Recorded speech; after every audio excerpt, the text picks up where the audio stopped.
What's it?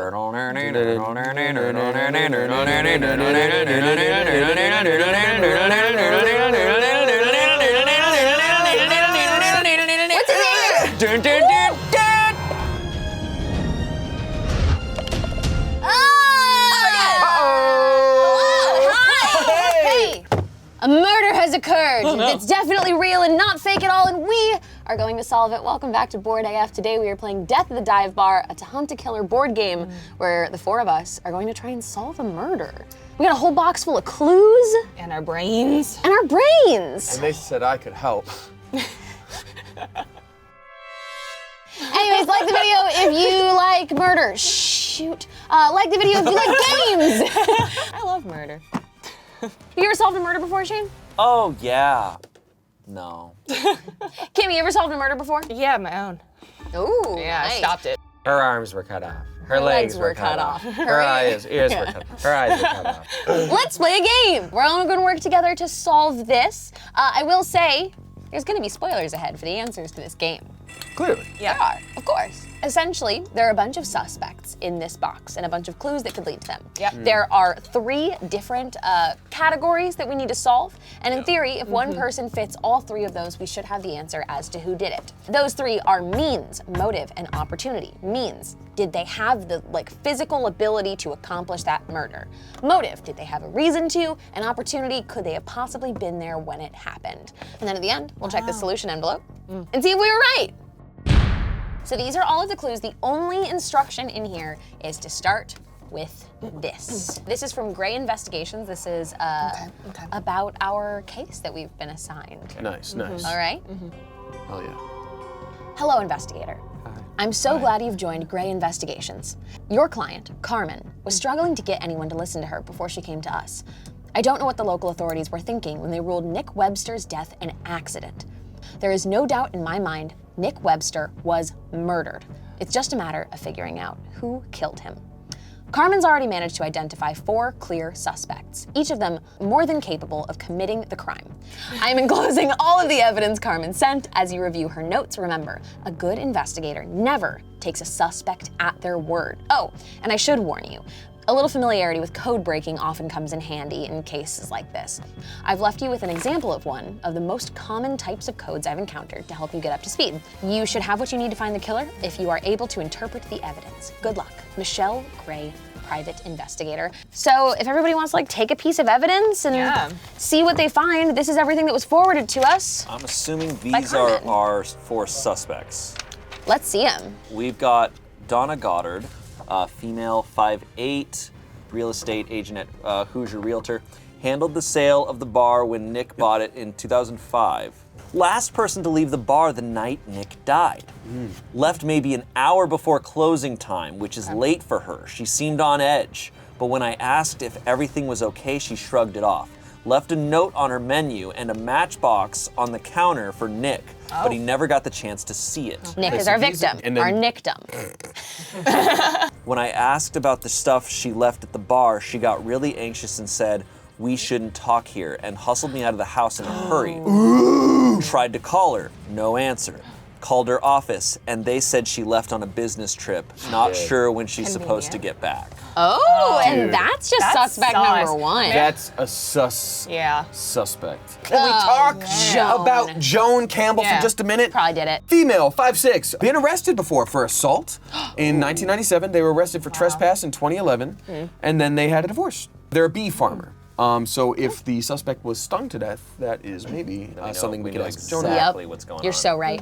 Eccentric, to put it mildly. On nights the bar is busy, she'll sit in a chair out by the roadside and curse people driving by.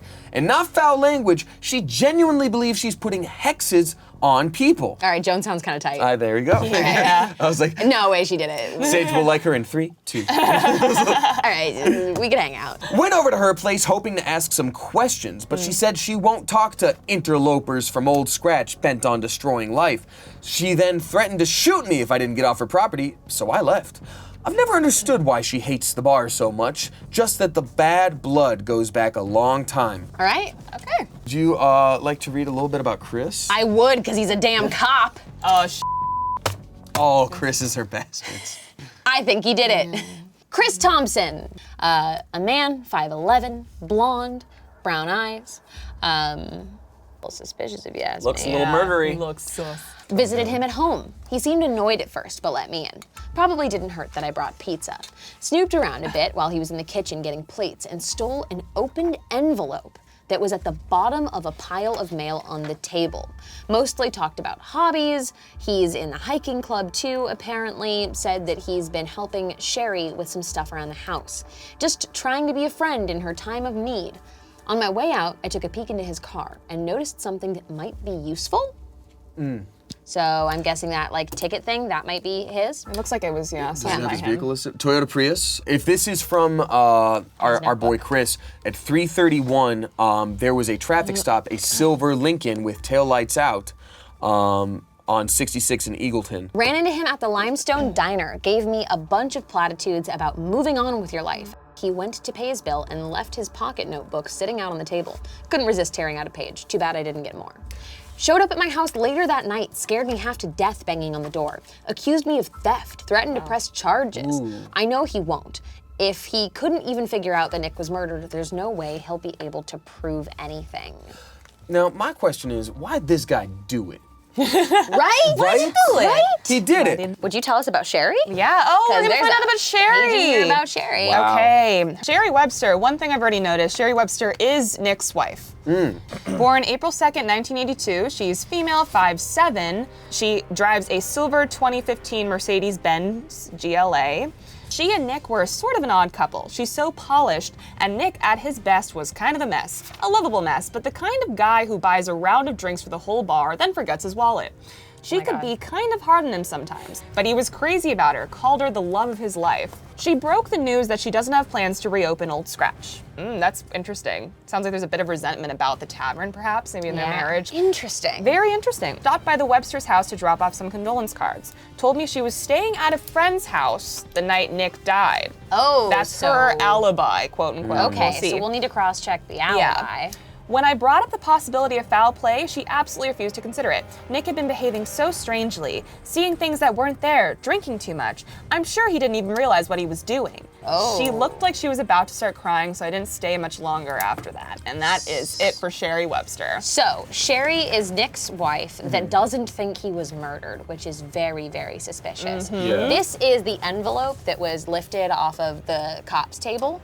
And Interesting. it What's it definitely say? has a code in it. Someone has to decipher this. I would love to. Okay. Please. Go for it, I think Damien. it can be our You also have decipher. We also have this letter from Carmen. Carmen's the one who sent us all of this evidence. So, dear Miss Gray, I'm writing because I think that my boss was murdered, but I can't prove it on my own. The official story is that Nick was drunk and lost his footing, but too many strange things happened in months leading up to his death for me to believe that it was an accident. The thing is, Nick had been seeing the devil. For months, he'd been telling anyone who would listen to him that there was someone or something lurking out in the woods behind the bar. At first, everyone assumed that he was just exaggerating for the sake of a good story, but there was no way he could be making up the creepy notes that he was getting, or the dead animals on the doorstep, or the fires that kept flaring up near the building. Someone was trying to scare him, maybe even scare him to death. On the night he died, I had just closed up when he came out of the office and said he had finally figured it out. Before he could explain, he saw someone outside and ran off into the woods. My back was to the door, so I didn't see anyone. By the time I turned around, both Nick and the devil were gone. And all that was left was a small fire burning outside. After I put it out, I waited for Nick, but he never came back. After his death was ruled an accident, I went through and I found all of the notes he had been keeping about the devil in a locked deposit bag that I still haven't figured out how to crack. I even found proof that the devil was real, finally caught on camera, like Nick had been trying to do for months. I took the evidence I had found to the sheriff, hoping that it would change his mind, but he didn't care that Nick really was chasing after someone that night. The official determination is still that Nick slipped and fell off the cliff. Somebody in a devil mask really was there that night, and whoever it was pushed Nick off that cliff. The sheriff may not believe me, but I must be making someone nervous by looking into Nick's death. I've started getting threatening letters, just like the ones Nick was getting before he died. I'd be lying if I said that I'm not scared. But those threats also prove to me that I'm onto something, don't you think? So I noticed on the menu, it has about and Wednesday, Devil's Well, and 11 p.m. circled. I'm getting a lot of stuff of Devil's Well, and these emails here seem to all be about Devil's Well. This is Devil's Well too. So I have an email here from Nancy Blanton. If you live on Carmichael Road and want to sleep through the night, good luck. I didn't get a wink of sleep last night because my neighbor's inconsiderate hussy of a girlfriend shows up to his house at all hours to be as disruptive as possible. I swear, she knocked over every single thing in his backyard letting herself into his house. Then she turned on all the lights, which shine right into my bedroom windows. Helen Gabrinsky responded, oh, so that's what all that noise was around 2:30 last night. And Well, who loud lives on music at all Carmichael hours. Road? If you live on Carmichael Ooh, Road and want to okay. sleep through the night, good luck. Chris does. Chris lives on Carmichael. Okay, Chris lives on And I would also like to remind everybody that I'm pretty sure Chris is sleeping with Sherry.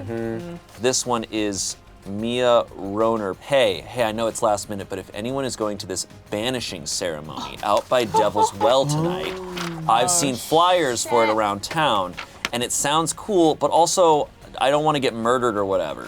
Mia Roner then gives an update. She goes, update. So I wound up going by myself, and it was totally bonkers. I got there at like 3 in the morning, and it was just me and this lady with a basket of weird herbs. We spent like 30 or 40 minutes there. burning herbs. Then she hands me the shovel and tells me to start walking. I thought she was gonna kill me for sure. Instead, she made me pick up a dead fox off the side of the highway and carry it over to this old dive bar. And then she covered it with the ashes from the fire and yelled, for Vinegar Tom. No. For Vinegar Tom. Carmen mentioned that before Nick died, he was getting dead animals like showing up at his doorstep. We also have some newspaper clippings here. Monday's town council meeting turned contentious. The meeting, scheduled originally for 30 minutes, continued for over an hour when Joan Campbell stood up during the question and answer period. Campbell identified herself as the founder and sole member of the Save Devil's Well Foundation. So now we know then in theory that Joan Campbell was the person who organized this stuff, that she was the old lady in that story, or the older woman in that story. So that's an interesting clue, which does steer us a little bit away from where we've been leaning so far, which is like Chris the cop, and towards maybe the women. I'm trying to figure out what this photo is of. Well, they did say that they went to the crime scene and said that they would have definitely thought it was foul play if they had been up there. We have a bunch of photos of boot prints here. And I know To match because it's that. the I think same, that's it's gotta be these crime boots. scene. It's definitely these boots. Okay, so those boots, And this is it says Toyota here. on there it has all of their cars on the like suspects Yeah. list. Do you want to see who has a Toyota? Chris Thompson has a Toyota Prius, a 2016 Toyota Prius, and a 2012 Dodge Durango. So he has a Toyota. So he has the Toyota. So these shoes seem to match his boots. These are the shoes! So Dun, dun, so dun. this matchbox was found there, and it has a phone number on it. Should we call it? Yeah. I'm sure we'd call it, and it would get a voicemail.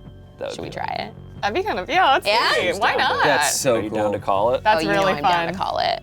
Oh my gosh, I'm so excited. I'm gonna put it on speaker, and if it's just a person, oops. Hi, you've reached Donna Goddard at Who's Your Realtor. I'm currently out of town on business. If you're interested in scheduling a showing for a commercial or residential property, please leave a message and I'll be happy to set something up when I get back from Indianapolis. So that was her work trip. That was. So when she recorded that, she was out of town. Cool, sorry. I was waiting for it to be a creepy voice or something. Something we haven't also really looked at is there is a coaster that says we serve Holt's Beer and Ale, and it says the date you can't forget, month, year, year. I have been December silently 7th. working on this code for quite some time. And what have you come up with? Can't wait to see you. Mind if I borrow the car again? C. So maybe Sherry. I think that Sherry. confirms your thought that they were, that they were hooking up. it was signed. So then that sounds like Sherry sent a letter to him But it- in code that said she was wanted to borrow his car. So she's borrowing his Toyota. Got it. Yeah. This photo, Toyota. I think Sherry, was married to Nick, I Yeah. think she and Chris were having a thing. Right? Yeah. Chris is Agree. the guy with the devil mask. They were like, And we the got to get boots. rid of Nick. Now, I'm not sure of motive beyond just like So they can they're be together. cheating- Yeah. They're- And like the devil man in this photo is about 5'11", Exactly the height. which is like a big hint. I don't think My- anyone else is that height. We're getting so close I to feel an like we're- answer. Like We found out some I cool feel stuff. like I know who it is. I do but too. I want to try to rule some people out. Want to break down what everyone's alibi is, That's a good point. so that we can even like, because I don't even think I know. What kind of car does Donna have? Silver 2015 Lincoln Continental. So she's the one that got that She's the ticket. one who got the ticket. She got What the time was ticket. that? Time issued was 3:31 a.m. Oh, 3:31. I thought you On said, sorry. 12:07, Yeah. the date. Oh, 3:31. So he did do that. Yeah. 12:07. Yeah. And his So Chris signature's gave at the her a bottom. ticket. We haven't gotten into this thing yet. Yeah, we need to get the evidence that's in here. we need to Yeah. get the anniversary. I mean, we don't know that it's the anniversary. That's a guess. Yeah, we don't. But I they just- call it the date you can't forget. Well, I they think call that's it that perfect. on this. Yeah. Or maybe he bought the bar as an anniversary gift or something. Like, I No, don't that's know. interesting. Together. Okay. So Try it. maybe it was November 11th too, because let's see. Year. What is it? What is that? What is it? 11-4. 11, So maybe the damn. year before he took over the Since the 2004. Webster since 2004. Would anybody like to do the honors of would like- doing the Zelda noise?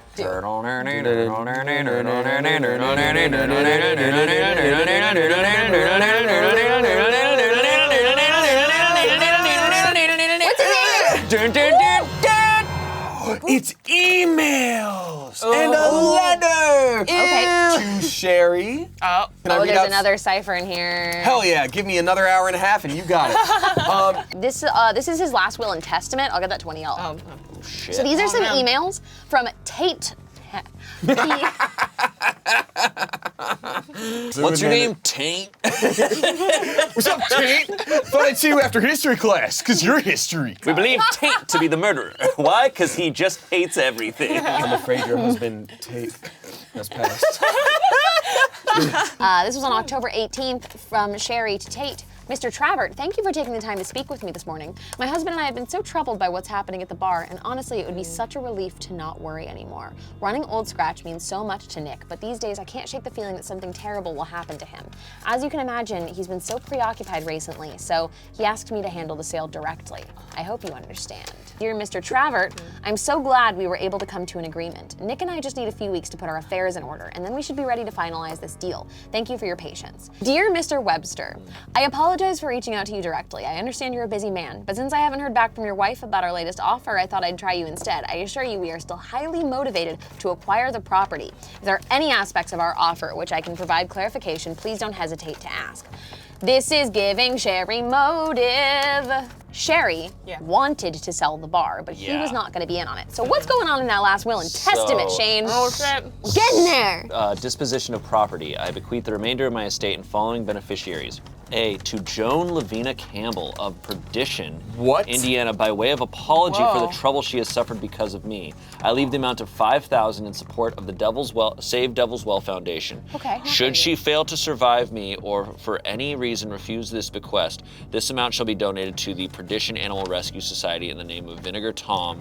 Vinegar Tom the cat. I've always felt terrible that the driver who killed your Tom was leaving Old Scratch. And I don't blame you for holding a grudge. I hope this helps to make things right. I should have done it sooner. To Carmen Maria Rojas of Perdition, Indiana, as thanks for her steadfast service and honest friendship, I leave the remainder of my estate and all associated assets, the balance of my retirement account, and the payout of my life insurance policy. Should she fail to survive me or for any reason refuse this bequest, I then devised and bequeath the remainder of my estate to her sister, Christina Elena Rojas. It's the least I can do for you, kiddo. You're the best damn bartender in Indiana and the kind of family I always hoped I'd find. I couldn't leave the bar in better hands. A mission. I have intentionally and not as a result of any mistake or inadvertence omitted in this will to provide for my spouse, Sherry Ann Webster. I know you never cared much for the bar, but I thought at least you still cared for me. I was a fool to think so, but better a fool than a liar, I guess. I have the code broken. Tell us! Tell us, do tell. From someone with the initial of C, anytime. Wish it were just us without your old man in the way. The first letter was Sherry to Chris. Can I borrow the car? The Toyota. And this letter is Chris to Sherry. Anytime. Wish it were just us without your old man in the way. This was sent to Sherry. And it is a strong, strong motive at that point for him to literally be like, wish it was just us. We don't know the time of the murder. Do you know the time of the murder? The time of the murder we haven't yet found, but we know he was alive Reported at 3:33. by like, yeah. Yeah. Because that image is Oh, he was alive at 3:33. He was alive at 3:33. That's Nick? That's Nick, that's the bartender, Carmen. and the devil is here. And So he died probably shortly Now, if he's doing a traffic stop at 3:31, that's okay because they were both alive and around. No, if he's doing a traffic stop at 3:31 and this is at 3:33, Then he can't be there. Then he can't be there. but it's the silver Lincoln, which would have been Donna. If he was giving her a ticket at 3:31, Then he then can't. but who else? Badge is- number 33, and this is also badge number 33, so he can't be there. You're right. No! Wait, how tall is Sherry? 5'7", 5'8". With boots, they could be that height. And that's Sherry. Sherry is 5'7", Donna's 5'8". And Joan, I mean, she was at this thing at 3 a.m. That's right. Well, So she was. Joan wasn't here. She was doing the Protect the Devil's Well because that started at 3:04 a.m. that night, and she was seen there definitively. What was Sherry's alibi again? She She was at a friend's house. which is Got it. probably Chris's Probably house. Chris's house. It's gotta be Sherry. It's gotta be Sherry. Sherry is 5'7". Sherry's so there's a 5'7". potential If that she's she could be wearing the devil. boots, Sherry borrowed his car. These boots were in his car. Yeah, exactly. So she had them in his car because she borrowed his car. They were having an affair. She wanted to sell the bar and get the hell out to be with Chris. I think it's Sherry. I think it's Sherry. Kimmy? Has to be, right? I think it has to be. Yeah. Shane? I'm gonna say Sherry. I think it's gonna end up being something fucking weird. Are y'all ready to open this up? I'm ready for that. I'm so ready for it to be like, it was Joan. She likes Yeah. murder. But yes, Yeah. let's do it. All right, everybody. The answer is in this envelope. So nervous. God. Oh my gosh. Hello, investigator. Nice work. Thanks to you. Sherry Webster is behind bars, and your client Carmen found justice for her friend. I knew you were up to the challenge. You can bet I'll be turning to you for help on future cases too. Congratulations on your success. Michelle. We did it! Guys. Oh, I'm so proud Wow. of us. We really divided and conquered Holy that. shit. Yeah, we did. I was. That was fun. That was awesome. Good job. I'm very proud of us. I almost I was did it. like, I almost did it.